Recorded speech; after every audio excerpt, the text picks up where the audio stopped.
नमस्कार, मैं हूं शशि। आइए झारखंड के टॉप 25 प्रमुख खबर जानते हैं। झारखंड में 1 लाख पदों पर होगी बहाली। झारखंड विधानसभा के प्रथम सत्र के तीसरे दिन राज्यपाल संतोष गंगवार ने सदन को संबोधित किया। उन्होंने कहा है कि केंद्र व राज्य के परस्पर सहयोग से ही राज्य के जनता का चहुमुखी विकास संभव है और वे इसके पक्षधर में हैं। उन्होंने कहा है कि केंद्र सरकार व उनकी कंपनियों के पास झारखंड का बकाया 1,36,000 करोड़ रुपए वापस लाने के लिए सरकार कानूनी रास्ता भी अपनाएगी। वहीं हो, मुंडारी, कुड़ुक व अन्य जनजातीय भाषाओं को संविधान की 8वीं अनुसूची में शामिल कराने की पहल करेगी। वहीं पिछड़ा वर्ग को 27%, आदिवासी को 28% व दलित को 12% आरक्षण देने का विधेयक व सरना आदिवासी धर्म कोड गृह विभाग में लंबित है, जिसे केंद्र से स्वीकृत कराने की पूरी कोशिश होगी। वहीं राज्य में 60,000 पदों पर शिक्षकों की बहाली, 15,000 पदों पर प्रधानाध्यापकों की बहाली, विभिन्न कार्यालयों में 2,500 पदों पर लिपिकों व थाना में 10,000 पुलिसकर्मियों तथा क्षेत्रीय एवं जनजातीय भाषाओं को सुदृढ़ करने के उद्देश्य से 10,000 पदों पर भाषा शिक्षकों की भी नियुक्ति की जाएगी। वहीं राज्य में मदरसा बोर्ड का गठन होगा, जिसमें अल्पसंख्यक कल्याण बोर्ड व उर्दू अकादमी का गठन होगा। वहीं राज्यपाल ने कहा है कि सहारा इंडिया के पीड़ित निवेशकों का भुगतान होने तक लड़ाई लड़ी जाएगी। मुख्यमंत्री मैया सम्मान योजना के लाभुकों को 2,500 रुपये के लिए करना होगा इंतजार। झारखंड सरकार के महत्वाकांक्षी मुख्यमंत्री मैया सम्मान योजना के तहत लाभुकों के खाते में इस माह 2,500 रुपये की राशि भेजने की घोषणा की गई थी। बता दें, 11 दिसंबर को लाभुक महिलाओं के खाते में यह राशि आने वाली थी, लेकिन सामाजिक सुरक्षा विभाग को अब तक आवंटन प्राप्त नहीं हुआ, जिसके चलते भुगतान प्रक्रिया में देरी की संभावना है। आवंटन प्राप्त होने के बाद भुगतान प्रक्रिया में 2 से 3 दिन का समय लगता है। पहले ट्रेजरी से राशि सामाजिक सुरक्षा विभाग के खाते में आती है, इसके बाद लाभुकों की सूची और PFMS के जरिए बैंक को भुगतान का आदेश दिया जाता है। हालांकि नए आवेदकों का भुगतान 1 माह बाद शुरू हो सकता है। बताते चले कि विधानसभा चुनाव के बाद से इस योजना के लिए आवेदन में तेजी दिखी है। हर दिन करीब 2,500 से 3,000 आवेदन नए आ रहे हैं।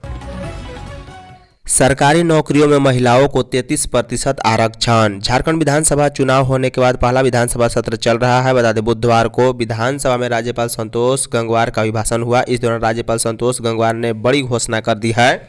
उन्होंने कहा है कि राज्य में सरकारी नौकरियों में महिलाओं को 33% आरक्षण दिया जाएगा। बता दें, झामुमो ने विधानसभा चुनाव में जारी किए गए घोषणा पत्र में वादा किया था कि जब वह सत्ता में आएगी तो महिलाओं को राज्य सरकार की हर नौकरी में 33% आरक्षण देगी। वहीं अपने अभिभाषण के दौरान राज्यपाल ने झारखंड सरकार द्वारा पिछले विधानसभा में किए गए कार्यों की चर्चा की। राज्यपाल ने कहा है कि सरकार ने आदिवासियों को 28% और OBC को 27% आरक्षण और अल्पसंख्यकों को 12% आरक्षण दिया है। झारखंड के मुख्यमंत्री, मंत्रियों और विधायकों को उग्रवादियों से खतरा। झारखंड विधानसभा सत्र के दौरान मुख्यमंत्री से लेकर मंत्री और विधायकों को राज्य के विभिन्न इलाके में आने जाने के दौरान सुरक्षा में खतरा उत्पन्न हो सकता है। स्पेशल ब्रांच ने राज्य के ऐसे स्थानों को चिन्हित किया है जहां पर खतरे की आशंका से इनकार नहीं किया जा सकता। इस संबंध में स्पेशल ब्रांच ने एक रिपोर्ट तैयार कर सभी जिलों के SP को अलर्ट कर दिया है और कहा गया है कि विधानसभा सत्र के दौरान अपने अपने क्षेत्र में विधायकों और मंत्रियों को आने जाने के दौरान उन्हें संबंधित जगह पर विशेष सुरक्षा प्रदान की जाए। स्पेशल ब्रांच ने सभी जिलों के SP को जो रिपोर्ट भेजा है उसमें कहा गया है कि पूर्व में घटित उग्रवादी नक्सली घटनाओं को देखते हुए महानुभावों को उग्रवादी या अपराधी द्वारा संबंधित संवेदनशील स्थानों पर लक्षित किए जाने की संभावना से इनकार नहीं किया जा सकता। इसलिए संबंधित चिन्हित स्थल पर मूवमेंट के दौरान समुचित संख्या में गश्ती दल की प्रतिनियुक्ति का सुरक्षा व्यवस्था सुदृढ़ की जाए। झारखंड विधानसभा में 11,697 करोड़ का अनुपूरक बजट पेश। झारखंड विधानसभा के विशेष सत्र के तीसरे दिन राज्यपाल के अभिभाषण के बाद वित्त मंत्री राधाकृष्ण किशोर ने सदन में वित्तीय वर्ष 2024-25 के लिए 11,697.45 करोड़ रुपए का अनुपूरक बजट पेश किया है। इसमें सबसे अधिक महिला बाल विकास विभाग के लिए 6390.55 करोड़ रुपए का प्रावधान किया गया है। इसके बाद ऊर्जा विभाग के लिए 2,577.92 करोड़ और गृह कारा विभाग के लिए 445.96 करोड़, वहीं माध्यमिक शिक्षा के लिए 301 करोड़ और प्राथमिक शिक्षा के लिए 272 करोड़ का प्रावधान किया गया है। बता दें, अनुपूरक बजट पेश होने के बाद इसके बाद सदन की कार्यवाही 12 दिसंबर सुबह 11 बजे तक के लिए स्थगित कर दी गई है। अब 12 दिसंबर को राज्यपाल के अभिभाषण पर धन्यवाद प्रस्ताव, वाद विवाद, सरकार का उत्तर और विश्वास मत हासिल करने की प्रक्रिया पूरी की जाएगी। विधायक निर्मल महतो सीजीएल परीक्षा की सीबीआई जांच की मांग की। झारखंड विधानसभा के विशेष सत्र का तीसरा दिन रहा। सदन के शुरू होने से पहले विधानसभा के बाहर आजसू के मांडू विधायक निर्मल महतो धरने पर बैठे रह गए।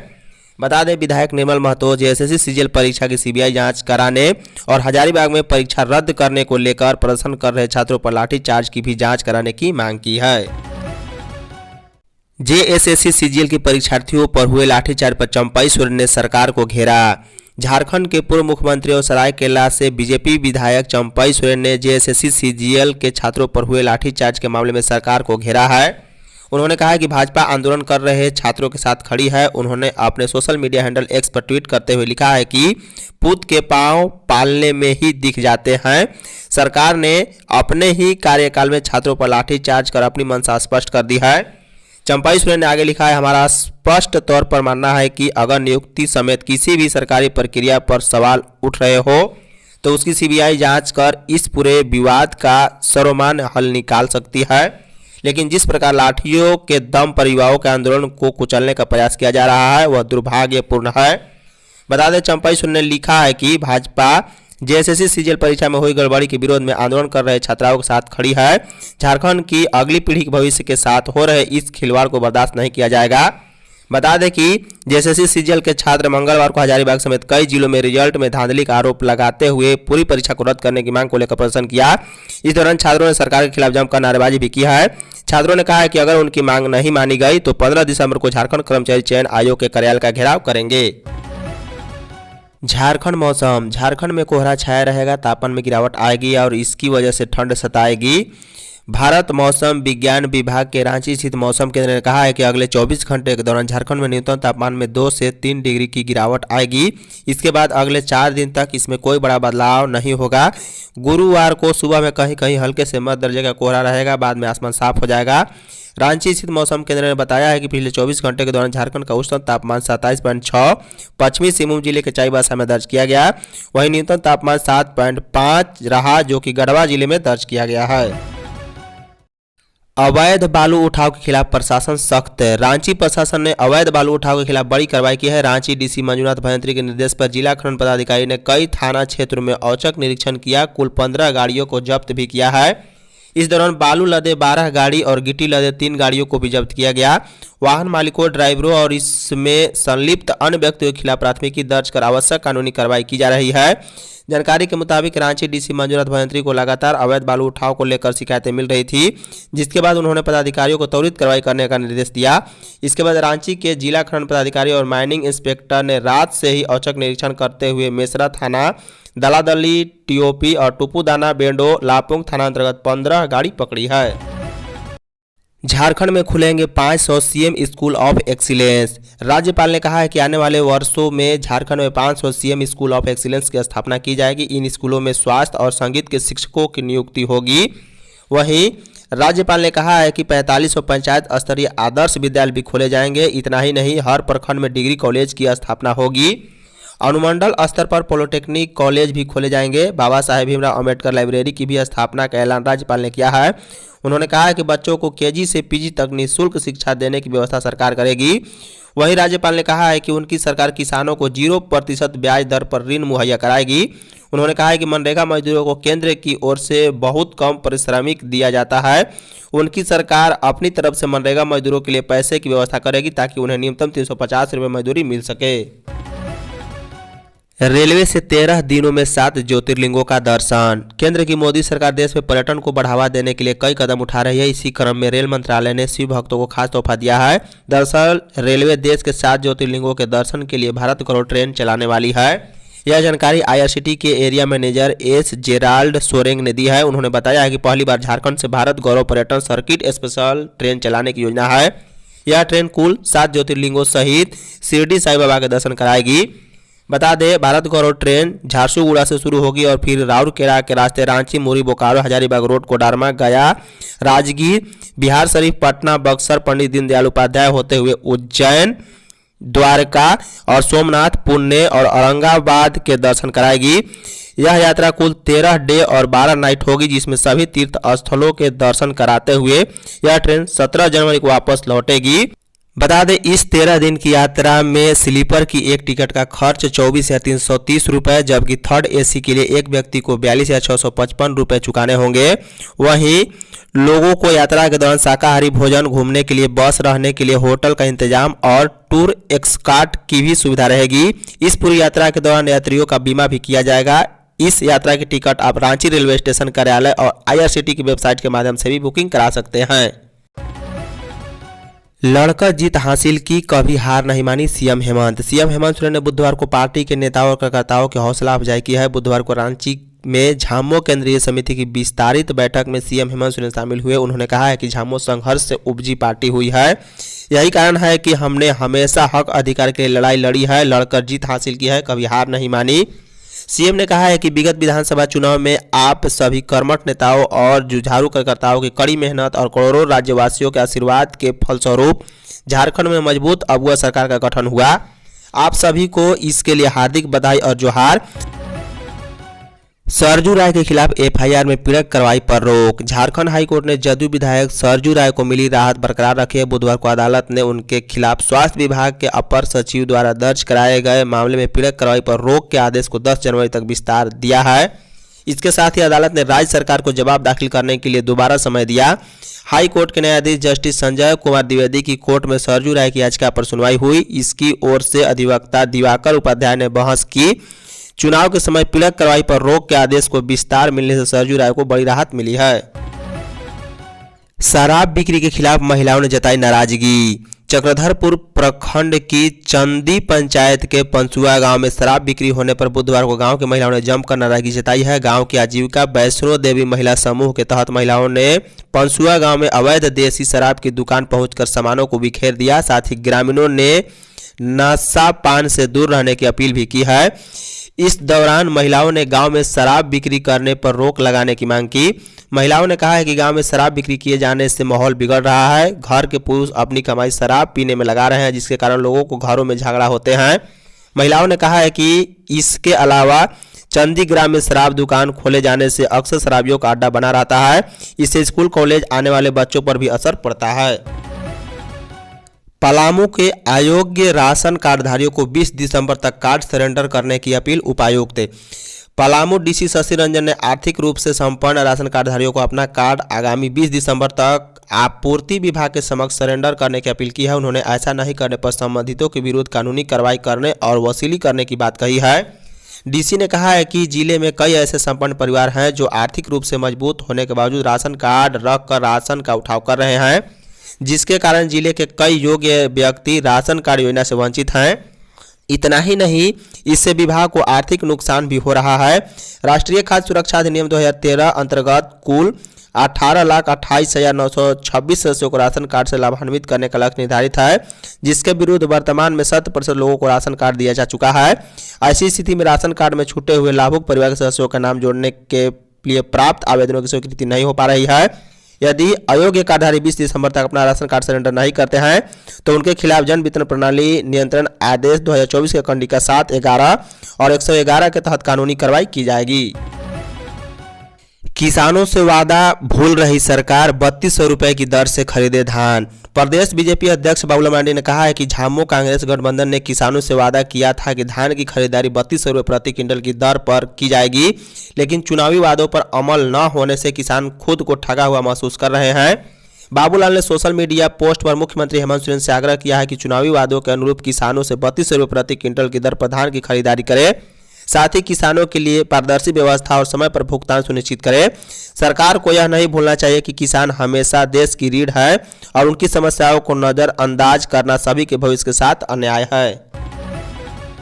झारखंड में मदरसा बोर्ड के गठन के लिए बिहार उड़ीसा के नियम देखेंगे। झारखंड में मदरसा बोर्ड के गठन की कवायद शुरू कर दी गई है। इसके लिए बिहार, उड़ीसा और तेलंगाना के नियम कानूनों का अध्ययन भी किया जा रहा है। बताते चले कि बुधवार को सदन में राज्यपाल के अभिभाषण में मदरसा बोर्ड के गठन का जिक्र हुआ। इस मामले पर कैबिनेट मंत्री हफीजुल हसन ने कहा है कि मदरसा बोर्ड के गठन को जल्द ही सरकार अंतिम रूप देगी। झारखंड में काफ़ी समय से मदरसा बोर्ड की मांग की जा रही है। हफीजुल हसन ने कहा है कि हज हाउस में गरीब बच्चों की पढ़ाई जल्द ही शुरू की जाएगी, जिसकी भी प्रक्रिया पूरी की जा रही है। इस व्यवस्था के लिए टेंडर जारी किया जाएगा। जिस संस्था को टेंडर मिलेगा उस संस्था के माध्यम में बच्चों की पढ़ाई शुरू की जाएगी। उन्होंने कहा कि चालू वित्तीय वर्ष से इसकी शुरुआत हो जाएगी। लातेहार से बिजली के हाई टेंशन टावर कटिंग करते चोर गिरफ्तार। लातेहार जिले में क्षेत्र के विकास का दुश्मन बनने स्क्रैप माफियाओं के विरुद्ध पुलिस ने बड़ी कार्रवाई करते हुए 5 चोरों को गिरफ्तार कर लिया है। मौके से ऑक्सीजन सिलेंडर, गैस कटर समेत करीब 2.5 टन कटिंग स्क्रैप जब्त की है। मामला चंदवा थाना क्षेत्र के हुटाप इलाके की है। जानकारी के अनुसार लातेहार एसपी कुमार गौरव को मिली इनपुट पर बिजली सप्लाई को लेकर स्थापित हाई टेंशन टावर की कटिंग के विरुद्ध चंदवा पुलिस ने छापेमारी की। इस दौरान टीम ने पाया है कि हाई टेंशन टावर को धराशायी कर कटिंग किया जा रहा था। पुलिस ने इसके विरुद्ध कार्रवाई करते हुए 5 चोरों को रंगे हाथ गिरफ्तार कर लिया है। गुमला के अंजन धाम में होगा 3 दिवसीय अंजन महोत्सव। स्वामी विवेकानंद की जयंती पर गुमला के धार्मिक व पर्यटन स्थल अंजन धाम में 12 जनवरी 2025 से आयोजित होने वाले 3 दिवसीय महोत्सव में लोहरदगा की सहभागिता महत्वपूर्ण होगी। यहां से हजारों श्रद्धालु कार्यक्रम में शामिल होंगे। बता दें, अंजन धाम को वैश्विक पहचान दिलाने के लिए अंजन धाम समिति के द्वारा 3 दिवसीय अंजन महोत्सव का आयोजन किया गया है। इसका शुभारंभ 12 जनवरी को एक के शाम अंजन महोत्सव के साथ होगा। इसमें प्रधानमंत्री समेत देश के सभी मुख्यमंत्री और राज्यपाल को न्योता भेजा जा रहा है। इसमें लोकसभा चुनाव और विधानसभा चुनाव के समय नरेंद्र मोदी ने खुद इस अंजन धाम का जिक्र कर इसे पर्यटन स्थल बनाने की बात की थी। इस कार्यक्रम में काशी के आचार्यों द्वारा पूजा के बीच रुद्राभिषेक भी कराया जाएगा। सहायक शिक्षक नियुक्ति प्रक्रिया के रिजल्ट पर हाई कोर्ट ने लगाई रोक। झारखंड हाई कोर्ट ने कृष्ण कुमार हल्दर की ओर से राज्य में 26 सहायक शिक्षकों की नियुक्ति के लिए चल रही प्रक्रिया के खिलाफ दायर याचिका पर सुनवाई पूरी कर ली है। सभी पक्षों को सुनने के बाद कोर्ट ने अपना फैसला सुरक्षित रख लिया है। बुधवार को हाई कोर्ट ने कहा है कि जब तक अदालत अपना फैसला नहीं सुनाता रिजल्ट जाहिर नहीं किया जाए। हाई कोर्ट के चीफ जस्टिस और जस्टिस दीपक रोशन की बेंच में इस मामले की सुनवाई हुई। बुधवार को सहायक शिक्षक नियुक्ति नियमावली में पारा शिक्षकों को क्वालिफाइंग मार्क्स में छूट दिए जाने को चुनौती देने वाले याचिका पर सुनवाई करते हुए आदेश दिया है। प्रार्थी की ओर से अधिवक्ता शुभम कुमार मिश्रा, शिवम उत्कर्ष सहाय और कुमार पवन ने बहस की। जेएसएससी की ओर से अधिवक्ता संजय पीपरवाल ने पक्ष रखा है। सीजीएल परीक्षा के विरोध में सड़क पर उतरे छात्र। झारखंड कर्मचारी चयन आयोग द्वारा संचालित सीजीएल परीक्षा का विरोध तेज हो गया है। विरोध में छात्र सड़कों पर उतर आए हैं। बता दें कि मंगलवार को प्रशासन द्वारा हजारीबाग के आंदोलनरत छात्रों पर लाठीचार्ज किया गया। लाठीचार्ज से कई छात्र गंभीर रूप से घायल हुए थे। घायल छात्र फिलहाल अस्पताल में इलाजरत हैं, जिससे छात्रों एवं अभिभावकों में भारी नाराजगी है। इस लाठीचार्ज का झारखंड स्टेट स्टूडेंट यूनियन ने भी विरोध किया है। इसे लेकर झारखंड लोकतांत्रिक क्रांतिकारी मोर्चा के वरीय उपाध्यक्ष छात्र नेता देवेंद्र नाथ महतो ने बुधवार को सरकार और प्रशासन के खिलाफ कैंडल मार्च निकाला। यह संध्याकालीन candle march Jaipal Singh stadium से अल्बर्ट एक्का चौक तक गया। प्रदर्शन के दौरान शहीद अल्बर्ट एक्का में छात्रों एवं अभिभावकों का भारी जुटान हुआ है। पुलिस अधिकारियों व कर्मियों को व्यक्तिगत दुर्घटना पर मिलेगा 1 करोड़ का बीमा। पुलिस मुख्यालय में बुधवार को डीजीपी अनुराग गुप्ता की उपस्थिति में झारखंड पुलिस और बैंक ऑफ इंडिया के बीच रक्षक सैलरी पैकेज के लिए एमओयू पर हस्ताक्षर किया गया। झारखंड पुलिस की तरफ से अनुराग गुप्ता और बैंक ऑफ इंडिया की तरफ से रांची फील्ड महाप्रबंधक मनोज कुमार ने हस्ताक्षर किए हैं। बता दें, इस विशेष सैलरी पैकेज के तहत पुलिस कर्मियों को कई सुविधाएं उपलब्ध कराई जाएगी। गौरतलब है कि झारखंड राज्य का अग्रणी बैंक ऑफ इंडिया संपूर्ण झारखंड में स्थित 550 से भी अधिक शाखाओं के माध्यम से पुलिस सेवा में कार्यरत अधिकारियों और कर्मचारियों को व्यक्तिगत दुर्घटना और मृत्यु बीमा 1 करोड़, अस्थायी पूर्ण विकलांगता पर 50 लाख, अस्थायी आंशिक विकलांगता पर 25 लाख, वायुयान दुर्घटना पर 2 करोड़, वहीं सामान्य मृत्यु पर 10 लाख और व्यक्तिगत दुर्घटना में मृत्यु होने पर 2 आश्रित बच्चों की उच्चतर शिक्षा के लिए बीमा राशि 10 लाख रुपए की सुविधा भी दी जाएगी। इसके अतिरिक्त न्यूनतम ब्याज दर पर पर्सनल ऋण भी उपलब्ध कराया जाएगा। मैया सम्मान में फर्जीवाड़ा उजागर। झारखंड सरकार के महत्वाकांक्षी मैया सम्मान योजना में प्रखंड कर्मियों की लापरवाही के कारण फर्जीवाड़ा सामने आया है। मामला पंडरिया पंचायत का है। इसका खुलासा उस समय हुआ जब हरी साव अपनी पत्नी और बेटी का मैया सम्मान योजना का फॉर्म भरने प्रखंड कार्यालय पहुंचे। इस दौरान कर्मियों ने बताया है कि उनके राशन कार्ड का फर्जी तरीके से उपयोग कर अन्य महिलाएं लाभ ले रही है। इसके बाद हरी साव ने अपना राशन का फर्जी तरीके से उपयोग कर योजना का लाभ उठाने वाली महिलाओं के विरुद्ध बीडीओ को लिखित आवेदन देकर कार्रवाई की मांग की है। मालूम हो कि पंडरिया पंचायत के सरैया निवासी हरी साव की माता सबुच्छन देवी के नाम पर राशन कार्ड है। उक्त कार्ड में परिवार के कुल 9 सदस्यों का नाम शामिल है। राज्य के गरीबों को 7 किलो दिया जाएगा चावल। खाद्य आपूर्ति मंत्री डॉक्टर इरफान अंसारी ने कहा है कि खाद्य आपूर्ति विभाग गरीब और मध्यम वर्ग के लोगों से सीधा जुड़ा है, इसलिए किसी भी प्रकार की लापरवाही या गड़बड़ी बर्दाश्त नहीं किया जाएगा। कहा है कि राज्य के लगभग 5.5 लाख उपभोक्ताओं को राशन कार्ड से जोड़ने का कार्य प्राथमिकता के आधार पर किया जाएगा। यह भी सुनिश्चित किया जाएगा कि कोई भी व्यक्ति अनाज के अभाव में भूखा न रहे। कहा है कि मुख्यमंत्री हेमंत सोरेन के पहल के तहत वंदना और सोहराई पर्व पर बेहतर गुणवत्ता वाली धोती, लुंगी और साड़ी का भी वितरण किया जाएगा। इस योजना में पूर्व में हुई गड़बड़ियों की शिकायतों की जांच कराने और दोषियों की कड़ी सजा दिलाने का आश्वासन दिया है। वहीं झारखंड राज्य खाद्य सुरक्षा योजना के तहत चावल का वितरण 5 किलो से बढ़ाकर अब 7 किलो किया जाएगा। राज्य में उत्पादित धान को झारखंड के बाहर नहीं भेजा जाएगा। सभी संसाधनों का उपयोग झारखंड के लोगों के लिए ही किया जाएगा। धन्यवाद।